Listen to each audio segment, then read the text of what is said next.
बापू महात्मा गांधी गांधी जी यानी मोहनदास करमचंद गांधी, उनकी 194वीं जयंती पर आज पूरा राष्ट्र उन्हें याद कर रहा है।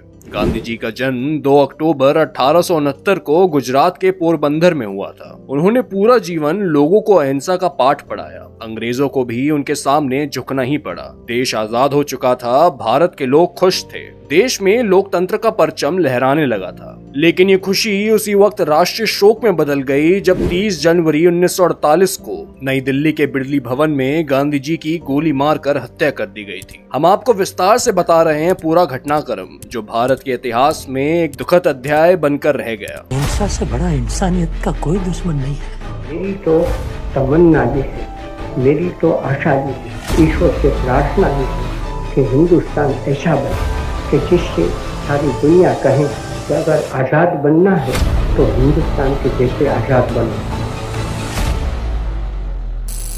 जॉर्ज ऑरवेल ने गांधी की हत्या के बाद लिखा था, एक व्यक्ति जिसने हमेशा अहिंसा की बात की, उसकी हत्या करने वाला कोई दुश्मन नहीं, उसका अपना देशवासी था। ये एक सामान्य बात नहीं थी। एक 78 साल का बूढ़ा व्यक्ति जिसका वजन सिर्फ 48 किलो था, जिसने अपने आदर्शों के लिए बहुसंख्यक जनता का गुस्सा मोल लेने का साहस दिखाया और इसके बावजूद सुरक्षा लेने से मना कर दिया, उसे गोलियों से भून दिया गया। इस हत्या को अंजाम देने वाला व्यक्ति का नाम था नाथूराम गोडसे। नाथूराम की तानाशाही वाली बात से इतना तो गांधी जी ने तय कर दिया था कि अहिंसा का उनका एक्सपेरिमेंट सफल रहा। सिर्फ अहिंसा और सत्याग्रह के रास्ते पे चलने के बावजूद उनकी ताकत इतनी थी कि उन्हें रोकने के लिए सिर्फ एक रास्ता बचा, और उसके लिए भी दो प्रयास किए गए। 30 जनवरी 1948 की शाम दिल्ली के बिड़ली भवन में रोज की तरह प्रार्थना का समय तय था। शाम के 5 बजे थे। उस दिन गांधी जी से मिलने सरदार पटेल पहुंचे थे। दोनों में बातचीत कुछ लंबी चली और महात्मा को घड़ी का कोई होश न रहा। प्रार्थना सभा पहुंचने में कुछ देर हो गई।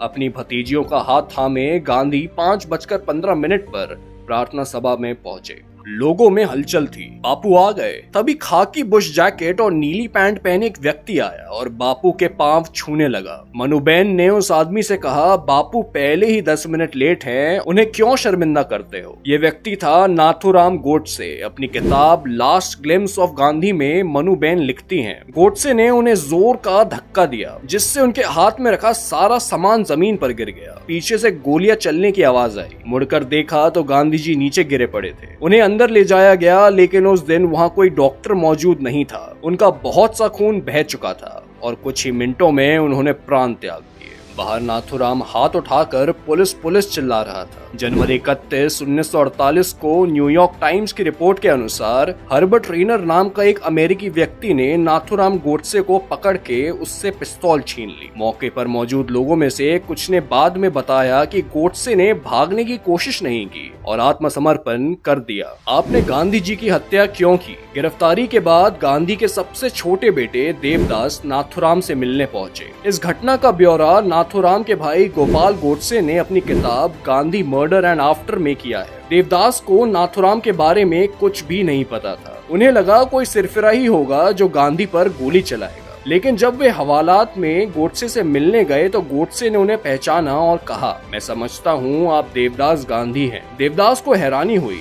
बोले, आप मुझे कैसे जानते हैं? नाथूराम ने जवाब दिया कि एक पत्रकार सम्मेलन में उनकी मुलाकात हुई थी, जहां देवदास हिंदुस्तान टाइम्स के संपादक के नाते और नाथूराम हिंदू राष्ट्र के संपादक के तौर पर पहुंचे थे। फिर आया वो सवाल जो किसी भी बेटे के मन में अपनी पिता की हत्या को लेकर आता है। देवदास ने नाथूराम से पूछा, आपने उनकी हत्या क्यों की? इस पर नाथूराम ने जवाब दिया, मेरे वजह से आपने अपने पिता को खोया है। आपको और आपके परिवार को जो दुख हुआ, मुझे उसका खेद है। लेकिन गांधी जी की हत्या के पीछे मेरा कोई व्यक्तिगत कारण नहीं था, ये कारण राजनीतिक था। मुझे पौन घंटे का वक्त मिले तो मैं आपको बताऊंगा कि मैंने गांधी की हत्या क्यों की। उस दिन तो नाथूराम को इसका वक्त नहीं दिया गया, लेकिन जब उसके फांसी की सजा सुनाई गई तब उसने अपने 6 घंटे के वक्तव्य में विस्तार से बताया कि गांधी की हत्या के पीछे क्या कारण था। ये 93 पेज का बयान था जो 8 नवंबर 1949 के दिन कोर्ट में पढ़ा गया।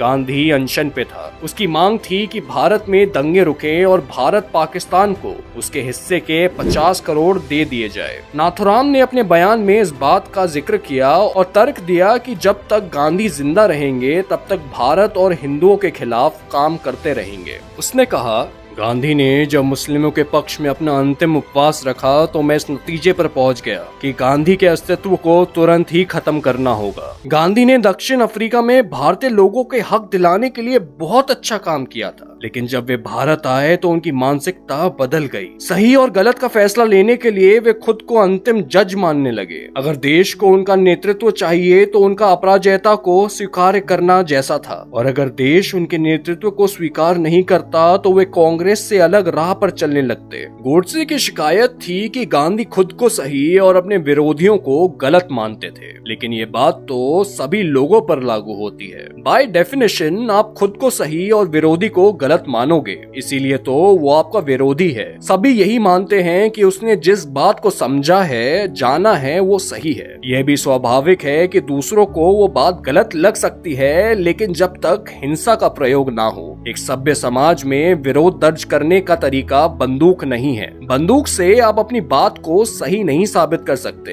हाँ, लेकिन दूसरे को चुप जरूर करा सकते हैं। गांधी की खासियत इसी में थी कि उन्होंने अपनी बात रखने का अहिंसा माध्यम दुनिया के सामने रखा। कमजोर के हाथ में ये एक अचूक शस्त्र था। ताकतवर अगर बात सुनने को तैयार ना हो तो अपनी बात कैसी रखी जाए, ये गांधी की खोज थी। गांधी के सत्याग्रह का उपयोग आज दुनिया भर में होता है। गांधी की हत्या के लिए धर्म का सहारा लेते हुए गोडसे ने तर्क दिया, मैं नहीं मान सकता कि किसी आक्रमण का सशस्त्र प्रतिरोध कभी गलत या अन्यायपूर्ण हो सकता है। प्रतिरोध करने और यदि संभव हो तो मैं ऐसे शत्रु को बलपूर्वक वश में करने में एक धार्मिक और नैतिक कर्तव्य मानता हूँ। रामायण में राम ने विराट युद्ध में रावण को मारा और सीता को मुक्त कराया। महाभारत में कृष्ण ने कंस को मारकर उसकी निर्दयता का अंत किया। राम और कृष्ण का उदाहरण देने से पहले गोडसे भूल गया कि राम ने युद्ध से पहले रावण के पास अपना दूत भेजा था और कृष्ण आखिरी समय तक युद्ध को टालने की कोशिश करते रहे, यहाँ तक कि पांडवों की तरफ से वो 5 गांव भूमि लेने को तैयार हो गए थे। एल्बर्ट आइंस्टाइन ने भी कभी गोडसे के तर्कों को नहीं सुना, लेकिन गांधी को श्रद्धांजलि देते हुए वो भी ये बात कह रहे थे। उन्होंने कहा,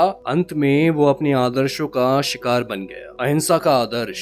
उसकी मृत्यु इसलिए हुई क्योंकि अव्यवस्था और अशांति के दौर में उन्होंने खुद के लिए सुरक्षा लेने से मना कर दिया। यह उनका अटल विश्वास था कि बल प्रयोग अपने आप में एक बुराई है, इसलिए जो सबसे ऊंचे न्याय के लिए प्रयास कर रहे हैं उन्हें बल प्रयोग से बचना चाहिए। अपने दिल और दिमाग में विश्वास के साथ उन्होंने एक महान राष्ट्र को उसकी मुक्ति की ओर अग्रसर किया है। उन्होंने दिखाया कि लोगों को साथ जोड़ने के लिए राजनीतिक चालबाजी एकमात्र तरीका नहीं है। नैतिक रूप से श्रेष्ठ आचरण का ठोस उदाहरण पेश कर लोगों को अपने साथ जोड़ा जा सकता है। विश्व के सभी देशों में महात्मा गांधी की प्रशंसा इसी मान्यता पर टिकी है। गांधी की हत्या के बाद इस मुकदमे में नाथुराम गोडसे समेत 8 लोगों को आरोपी बनाया गया, जिसमें से दिगंबर बड़गे को सरकारी गवाह बनाने के कारण रिहा कर दिया गया। वही शंकर कस्तैया को उच्च न्यायालय से माफी मिल गई, जबकि वीर सावरकर के खिलाफ कोई सबूत न मिलने के कारण वो बाइज्जत बरी कर दिया गया। बाकी बचे 5 अभियुक्तियों में से गोपाल गोडसे, मदन लाल पावा और विष्णु रामकृष्ण करकरे को